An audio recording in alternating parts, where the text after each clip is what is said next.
وذكر فإن الذكرى تنفع المؤمنين وما خلقت الجن والإنس إلا ليعبدون.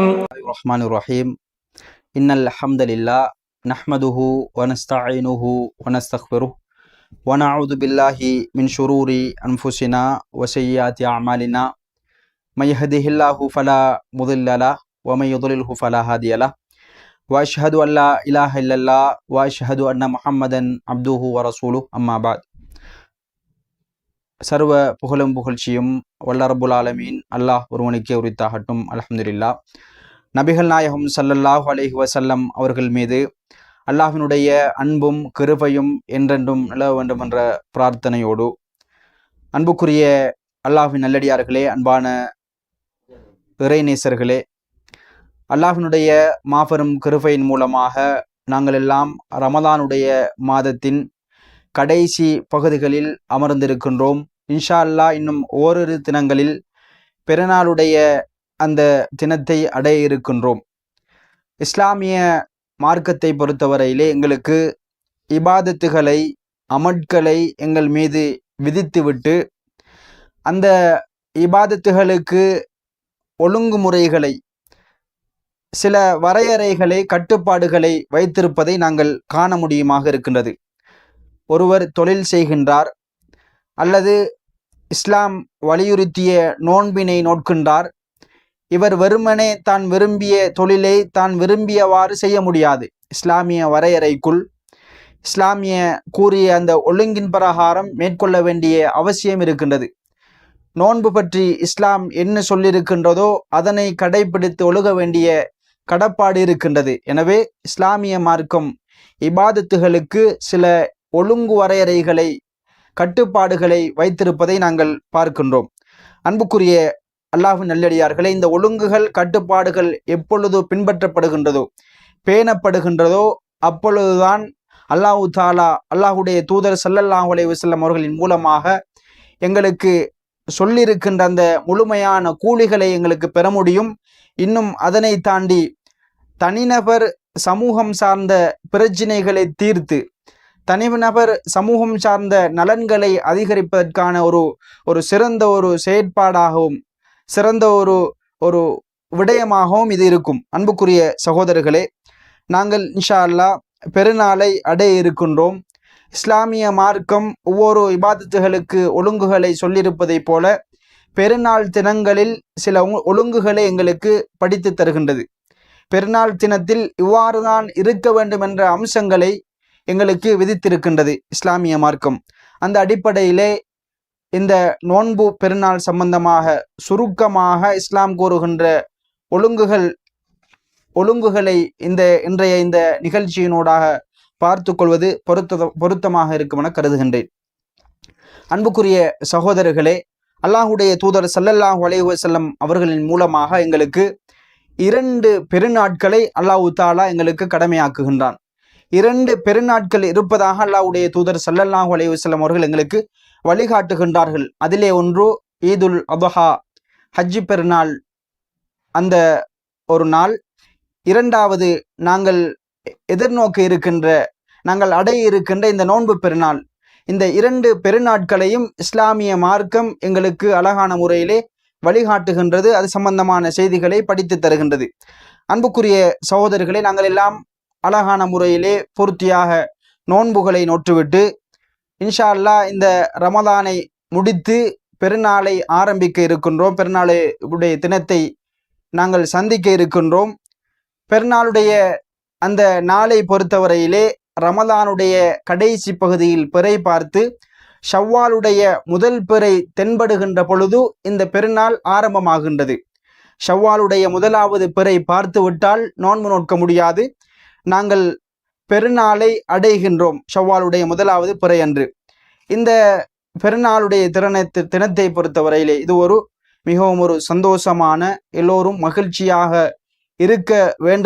இருக்கக்கூடிய ஒரு தினமாக இருந்து கொண்டிருக்கின்றது. அன்புக்குரிய சகோதரர்களே, ஷவ்வாலுடைய இந்த முதலாவது பிறை அன்று நாங்கள் பெருநாளை ஆரம்பித்தோம் என்றால் ஷவ்வாலுடைய பிறையை கண்டுவிட்டால் இஸ்லாம் கூறுகின்ற முதலாவது வழிகாட்டல் எங்களுக்கு அல்லாஹு தாலா சூரத்துல் பக்கராவுடைய 185வது வசனத்தில் அல்லாஹு தாலா சொல்லுகின்றான், வலி துகப்பிருல்லாஹ அலாமா ஹதாக்கும் வலா அல்லக்கும் தஷ்குரூன்.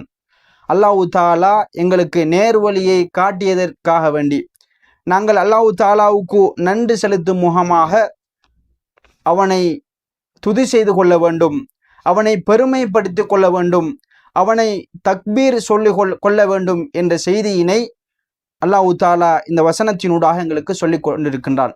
அன்புக்குரிய சகோதரர்களே, எனவே ஷவ்வாலுடைய பிறை ஆரம்பித்ததிலிருந்து பார்த்ததிலிருந்து பெருநாளுடைய இந்த தினம் இந்த நேரத்திலிருந்து ஆரம்பித்தவுடன் நாங்கள் தக்பீர் சொல்ல ஆரம்பித்து விட வேண்டும். இஸ்லாமிய மார்க்கம் அதனை எங்களுக்கு சொல்லி தந்து கொண்டிருக்கின்றது. எனவே அன்புக்குரிய சகோதரர்களே, இந்த ஷவ்வாலுடைய பிறை பார்த்து நாங்கள் தக்பீரை ஆரம்பம் செய்வோம். அந்த தக்பீரை எப்பொழுது முடிக்க வேண்டும் என்றால் நாங்கள் திடலுக்கு சென்று தொழுகை ஆரம்பிக்கும் வரைக்கும், தொழுகையை இமாம் ஆரம்பிக்கின்றார் என்றால் அதுவரைக்கும் நாங்கள் இந்த தக்பீரை சொல்லிக்கொள்ள வேண்டும். இடையிலே நாங்கள் வீடுகளிலிருந்து திடலுக்கு தொழுகைக்காக செல்லுகின்ற பொழுதெல்லாம் சென்றவுடனும் அங்கு தொழுகை ஆரம்பிக்கும் வரைக்கும் நாங்கள் இந்த தக்பீரினை, அல்லாஹு அக்பர் என்ற அந்த வீர முழக்கத்தினை, அல்லாஹு தாலா மிகப்பெரியவன் என்ற அந்த தௌஹீதுடைய அந்த வாசகத்தை நாங்கள் சொல்லிக்கொள்ள வேண்டும் என்ற செய்தியினை புரிந்து கொள்ள வேண்டும். அன்புக்குரியவர்களை, நாங்கள் தொழுகைக்கு அழகான முறையிலே சுத்தமாகி நாங்கள் அழகான முறையிலே குளித்துவிட்டு நல்ல மனம் வீசக்கூடிய நறுமணங்களை பூசிக்கொண்டு எங்களிடம் இருக்கின்ற சிறந்த ஆடைகளை, புது ஆடைகளை நாங்கள் அணிந்து நாங்கள் தொழுகைக்காக வருவோம். அந்த பெருநாளுடைய தினத்தை நாங்கள் அடைந்து கொள்வோம். அன்புக்குரியவர்களே, இந்த செய்தியோடு இஸ்லாமிய மார்க்கம் இன்னும் சில செய்திகளை சொல்லுகின்றது. இந்த நோன்பு பெருநாளைக்கு நாங்கள் தொழுகைக்கு செல்ல முன்னர் சில உணவுகளை சாப்பிட்டு விட்டு நாங்கள் இந்த பெருநாள் தொழுகைக்காக செல்ல வேண்டும். ஏனென்று சொன்னால், நாங்கள் ஷவ்வாலுடைய பிறை பார்க்க முன்னதிலிருந்து ஒரு மாதம் பூர்த்தியாக பசித்திருக்கின்றோம், தாகித்திருந்திருக்கின்றோம். எனவே அந்த சிந்தனை எங்களிடமிருந்து இல்லாமல் போய் நாங்கள் புத்துணர்ச்சியுடன் நாங்கள் முழுமையாக நோன்பு நோற்றுவிட்டு இப்பொழுது பெருநாளை அடைந்திருக்கின்றோம் என்ற அந்த எண்ணம், புது எண்ணம் வருவதற்காக வேண்டி நாங்கள் சாப்பிட்டு விட்டு தொழுகைக்கு போவது நபிகளார் ஸல்லல்லாஹு அலைஹி வஸல்லம் அவருடைய வல்லமையாக இருந்திருக்கின்றது. அல்லாஹுடைய தூதர் ஒற்றைப்படையில் பேரிச்சம்பழங்களை உண்டுவிட்டு தொழுகைக்கு செல்லுவார்கள் என்ற செய்திகளை நாங்கள் புகாரியிலே என்ற கிரந்தத்திலே நாங்கள் பார்க்க முடியுமாக இருக்கின்றது.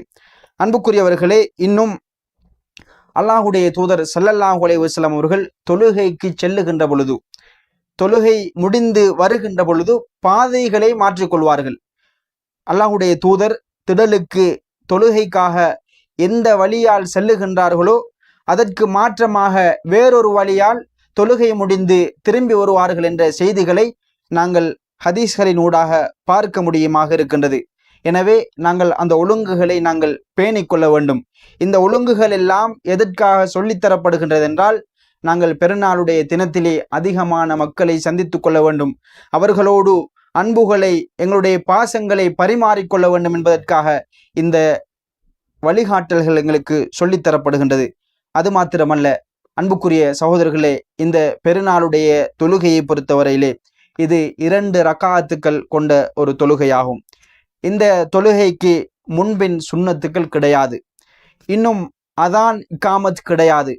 இந்த தொழுகையிலே முதலாவது ரக்காத்திலே 7 தக்பீர்களும், 2வது ரக்காத்திலே 5 தக்பீர்களும் நாங்கள் சொல்ல வேண்டும். இதுதான் இந்த தொழுகை முறையாக இருக்கின்றது. இவ்வாறு தான் அல்லாஹுடைய தூதர் ஸல்லல்லாஹு அலைஹி வஸல்லம் அவர்கள் எங்களுக்கு அழகான முறையிலே வழிகாட்டி தந்திருக்கின்றார்கள். தொழுகின்ற பொழுது பெண்களை பொறுத்தவரையிலே ஆண்களுக்கு பின்னால் உள்ள சஃப்புகளிலே அவர்கள் தொழுது கொள்ளுவார்கள். இந்த செய்தியும் கடைபிடிக்க வேண்டும். அன்புக்குரிய சகோதரர்களே, இன்னும் ஒரு மிகவும் முக்கியமான ஒரு செய்தியினை அல்லாஹுடைய தூதர் ஸல்லல்லாஹு அலைஹி வஸல்லம் அவர்கள் சொன்னதாக நாங்கள் ஹதீஸ்களிலே பார்க்க முடியுமாக இருக்கின்றது. அந்த செய்தி என்னவென்றால், இஸ்லாமிய மார்க்கம் இந்த பெருநாளுடைய தினத்திலே யாருக்கும் பாரபட்சம் காட்டாமல், யாரையும் ஒடுக்கி வைக்காமல், யாரையும் சற்று சமூகத்தை விட்டு தூரமாக்காமல் இஸ்லாமிய மார்க்கம் எல்லோருக்கும் சுதந்திரமாக சந்தோஷமாக இருக்க வேண்டும் அம்சத்தை இந்த நாங்கள் பார்க்க இருக்கின்ற செய்தியிலே எங்களுக்கு எதிர்பார்க்கின்றது, கூறி காட்டுகின்றது. உம்மு அத்தியா ரலியல்லாஹு அன்ஹா அவர்கள் அறிவிக்கின்ற செய்தி புகாரியிலே பதிவு செய்யப்பட்டிருக்கின்றது. அவர்கள் அறிவிப்பு செய்கின்றார்கள், உமிர்னா அன் நுஹ்ரிஜல் ஹுய்யல யௌமல் ஈதைன், இரு பெருநாட்களுடைய தினங்களிலே அல்லாஹுடைய தூதர் ஸல்லல்லாஹு அலைஹி வஸல்லம் அவர்களின் மூலமாக நாங்கள் ஏவப்பட்டோம். எவ்வாறு ஏவப்பட்டோம் என்றால், இந்த பெருநாளுடைய தொழுகைக்கு மாதவிடாய் பெண்களும் ஹைலுடைய காலத்திலும் அந்த பெண்களும் அவர்களும் வர வேண்டும் என்ற அந்த கட்டளையினை அல்லாஹுடைய தூதர் ஸல்லல்லாஹு அலைஹி வஸல்லம் அவர்கள் எங்களுக்கு பிறப்பித்தார்கள். அவர்கள் வந்து திக்ருகளில் துஆக்களில் கலந்து கொள்ள வேண்டும். ஆனால் அல்லாஹுடைய தூதர் ஸல்லல்லாஹு அலைஹி வஸல்லம் அவர்கள் சொன்னார்கள், தொழுகின்ற இடத்திற்கு தொழுகின்ற பொழுது அந்த முசல்லாவை விட்டு தொழுமிடத்தை விட்டு சற்று அவர்கள் தூரமாகி இருக்க வேண்டும். இதனை தவிர்த்து வந்திருக்கவர்களுடன் அழகான முறையிலே பேசி அல்லாஹ்வுக்காக வேண்டி அந்த தக்பீர்களை சொல்லி திக்ருகளிலே ஈடுபட்டு துஆக்களிலே சேர்ந்து கொள்ள வேண்டும் என்ற செய்திகளை எல்லாம் அல்லாஹுடைய தூதர் ஸல்லல்லாஹு அலைஹி வஸல்லம் அவர்கள் சொன்னதாக நாங்கள் இந்த செய்திகளில் பார்க்க முடியுமாக இருக்கின்றது. இன்னும் ஒரு செய்தியினை அல்லாஹுடைய தூதர் மேலதிகமாக சொல்லுகின்றார்கள். அல்லாஹுடைய தூதரிடத்திலே கேட்கப்படுகின்றது தொடராக, யா ரசூலல்லாஹ் இஹ்தானா லைஸ லஹா ஜில்பாப், எங்களிடம் இருக்கின்ற ஒருவருக்கு ஜில்பாப் இல்லை என்றால், சரியான உடலை முழுமையாக மறைப்பதற்கான அந்த ஆடை இல்லை என்றால் என்ன செய்து கொள்வது, இவர்கள் திடலுக்கு எவ்வாறு வந்து கொள்வது என்ற செய்தியினை அல்லாஹுடைய தூதரிடம் கேட்கின்ற பொழுது அல்லாஹுடைய தூதர் ஸல்லல்லாஹு அலைஹி வஸல்லம் அவர்கள் சொன்னார்கள், அந்த யாருக்கு அந்த ஆடை இல்லையோ அந்த பெண்ணுடைய தோழியிடம் நண்பியிடம் அந்த ஆடையினை இரவலாக பெற்று அவர்களிடம் அந்த ஆடையினை பெற்று நீங்கள் தொழுகைக்காக திடலுக்கு வந்து கொள்ளுங்கள் என்ற செய்திகளை அல்லாஹுடைய தூதர் ஸல்லல்லாஹு அலைஹி வஸல்லம் அவர்கள் சொன்னதை நாங்கள் பார்க்க முடியுமாக இருக்கின்றது. எனவே பெண்களுடைய விஷயத்திலே அல்லாஹுடைய தூதர் எந்த அளவு கரிசனையோடு இருந்திருக்கின்றார்கள் என்ற செய்தி இந்த ஹதீஸினூடாக புரிகின்றது. எனவே பெருநாளுடைய தினத்திலே யாரும் இப்படியான சந்தர்ப்பம் உள்ளவர்கள், இப்படியான விதிவிலக்குக்கு ஆளானவர்கள், தொழ முடியாது என்ற சந்தர்ப்பத்திலும் அல்லாஹுடைய தூதர் எல்லோரோடும் சேர்ந்திருக்க வேண்டும், தனித்து வீடுகளிலே இருந்து விடக்கூடாது, அவர்களும் அந்த சந்தோஷத்தை அடைந்து கொள்ள வேண்டும் என்பதற்காக இந்த வழிகாட்டலை எங்களுக்கு சொல்லி காட்டினார்கள். எனவே இந்த செய்தியினை நாங்கள் ஆழமாக பொருந்து கொள்ள வேண்டும். திடலுக்கு அனைத்து பெண்களும் வருவதற்கான முயற்சிகளை நாங்கள் செய்து கொள்ள வேண்டும். அன்புக்குரிய சகோதரர்களே, இதையெல்லாம் தாண்டி நாங்கள் அதிகமாக இந்த பெருநாளுடைய தினங்களில் உறவுகளை, குடும்ப உறவுகளை பேணி நடக்க வேண்டும், உறவுகளோடு சேர்ந்து நடக்க வேண்டும், அவர்களை அதிகமாக தரிசித்து கொள்ள வேண்டும். இன்னும் மேலதிகமாக சொல்ல போனால் உறவுகளோடு ஒன்று கூடி சில ஆகமாக்கப்பட்ட விளையாட்டுகளை விளையாடி, இன்னும் ஆகமாக்கப்பட்ட போட்டிகளை நடாத்தி சிறுவர்களோடு சேர்ந்து அவர்களுக்கு பரிசளிப்பது, அவர்களுக்கு சந்தோஷமான வார்த்தைகளை கூறுவது, இது போன்ற நிகழ்ச்சிகளை நாங்கள் ஏற்பாடு செய்து கொள்ளலாம். அன்புக்குரிய சகோதரர்களே, அது மாத்திரம் கிடையாது, நாங்கள் கட்டாயம் தவிர்ந்து கொள்ள வேண்டிய இந்த வழிகாட்டலை நாங்கள் முழுமையாக எடுத்து நடந்தாலும் கட்டாயம் பெருநாளுடைய தினங்களில் தவிர்ந்து கொள்ள வேண்டிய ஒவ்வொரு பெற்றோர்களும் ஒவ்வொரு பாதுகாவலர்களும் பொறுப்புடன் நடக்க வேண்டிய ஒரு மிக முக்கியமான ஒரு செய்தி இருக்கின்றது. அன்புக்குரிய சகோதரர்களே, ஒவ்வொரு பெருநாளுடைய தினத்திலும் எங்களுக்கு கவலை ஏற்படுத்துகின்ற நிகழ்வுதான் எப்படியோ வீதி விபத்துக்களால் மரணம் ஏற்படுவதை இன்று வரைக்கும் தவிர்க்க முடியாத ஒரு செய்தியாகவே இருந்து கொண்டிருக்கின்றது. அன்புக்குரிய சகோதரர்களே, ஒவ்வொரு பொறுப்புதாரிகளும் முக்கியமான இடத்திலே இருப்பவர்களும் எவ்வளவுதான் வழிகாட்டல்களை, எவ்வளவுதான் அறிக்கைகளை, எவ்வளவுதான் அவர்களுக்கான வழிகாட்டலை செய்தாலும் அந்த வாலிபர்கள், இளைஞர்களாக இருக்கின்றவர்கள் அவர்களுடைய கவன இனத்தால் சரியான முறையிலே வீதிகளிலே கடைபிடிக்காமல் தனது பயணங்களை மேற்கொள்வதால், குறிப்பாக இந்த மோட்டார் சைக்கிளிலே அதிவேகமாக சென்று இப்படியான விபத்துக்களை ஏற்படுத்தி மரணங்கள் ஏற்படுகின்ற அளவுக்கு நாங்கள் ஒவ்வொரு பெருநாட்களிலும் இந்த செய்திகளை நாங்கள் கேட்டு வருகின்றோம், கண்களினூடாக பார்த்து வருகின்றோம். எனவே இந்த நிகழ்வு தவிர்க்கப்பட வேண்டும். இவ்வாறான ஒழுங்கீனமான செயற்பாடு இல்லாமலாக்கப்பட வேண்டும். அன்புக்குரியவர்களே, அன்பான சகோதரர்களே, நாங்கள் இவ்வாறான தவறான வழிகாட்டலின் மூலமாக, தவறான நடவடிக்கைகளின் மூலமாக மரணம் நிகழ்ந்துவிட்டால் அந்த உயிரினை திருப்பி எடுக்க முடியாது. அந்த குடும்பத்தார் படுகின்ற அவஸ்தையினை, கவலையினை அவர்களுக்கு தீர்த்து வைக்க முடியாது. நாங்கள் பயணம் செல்லுகின்ற பொழுது, நாங்கள் இவ்வாறான ஒரு செயற்பாடை மேற்கொள்ளுகின்ற பொழுது, தனக்கும் குழந்தைகள் இருக்கின்றது, தனக்கும் பெற்றோர்கள் இருக்கின்றார்கள், தனக்கும் மனைவி மக்கள் இருக்கின்றார்கள் என்ற எண்ணங்களை எமது உள்ளங்களிலே பதித்து கொள்ள வேண்டும். அன்புக்குரிய சகோதரர்களே, இந்த விடயங்களிலே ஒவ்வொரு பெற்றோர்களும் யோசிக்க வேண்டும். தனது குழந்தையை இவ்வாறான ஒழுக்க சீர்கேட்டுக்குள் உள்ளாகாமல் நான் வளர்த்திருக்கின்றேனா, சாலிகான குழந்தையாக ஆக்கியிருக்கின்றேனா என்று ஒவ்வொரு பெற்றோர்களும் யோசித்துக் கொள்ள வேண்டும்.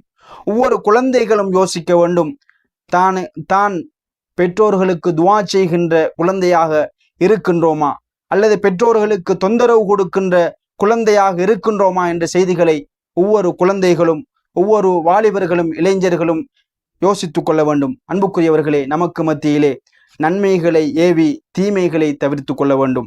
ஒருவர் தீமைகளை கண்டுவிட்டால் கட்டாயமாக அதனை தடுப்பதற்கான முயற்சிகளிலே ஈடுபட்டு கொள்ள வேண்டும். அன்புக்குரியவர்களே, அன்பான சகோதரர்களே, எங்களுக்கு அல் குர்ஆன் எத்தனையோ செய்திகளை, அல்லாஹுடைய தூதர் ஸல்லல்லாஹு அலைஹி வஸல்லம் அவர்களின் மூலமாக எத்தனையோ விடயங்களை இது சம்பந்தமாக உதாரணத்துக்கு நாங்கள் எடுத்துக்கொள்ள முடியும்.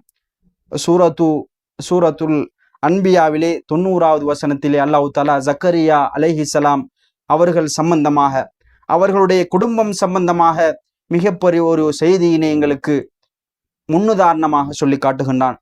பல வருடங்களின் பிறகு, பல தியாகங்களின் பிறகு, பல காத்திருப்புகளுக்கு பிறகுதான் ஜக்கரியா அலைஹிஸ்ஸலாம் அவர்களுக்கு அல்லாஹ் தஆலா குழந்தை பாக்கியத்தை கொடுக்கின்றான்.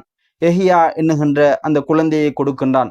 அல்லாஹ் தஆலா இந்த வசனத்திலே சொல்லுகின்ற பொழுது, இன்னஹும் கானு யுசாரிஊன ஃபில் கைராத், இந்த மூவரும் சேர்ந்து, அதாவது ஜக்கரியா அலைஹிஸ்ஸலாம் அவர்களும், அவர்களுடைய மனைவியும், இன்னும் அவர்களுடைய குழந்தையும், அவர்கள் ஒன்றாக சேர்ந்து இந்த நன்மைகளை செய்து கொள்வதிலே முந்தி அடித்துக் கொள்வார்கள். தான் நன்மையை செய்கின்றேன், தான் நன்மையை செய்கின்றேன் என்று முந்தி அடித்து கொண்டு நன்மைகளிலே போட்டி போடக்கூடியவர்களாக இவர்கள் இருந்தார்கள் என்ற செய்தியினை எல்லாம் எங்களுக்கு அல் குர்ஆனிய வசனம் எங்களுக்கு சொல்லிக் கொண்டிருக்கின்றது. எனவே இந்த பெருநாளுடைய தினத்திலே சந்தோஷமான முறையிலே இந்த பெருநாளை கழித்து கொள்ள வேண்டும். இஸ்லாம் வழிகாட்டாத இவ்வாறான செயல்களிலிருந்து நாங்கள் தவிர்த்து கொள்ள வேண்டும்.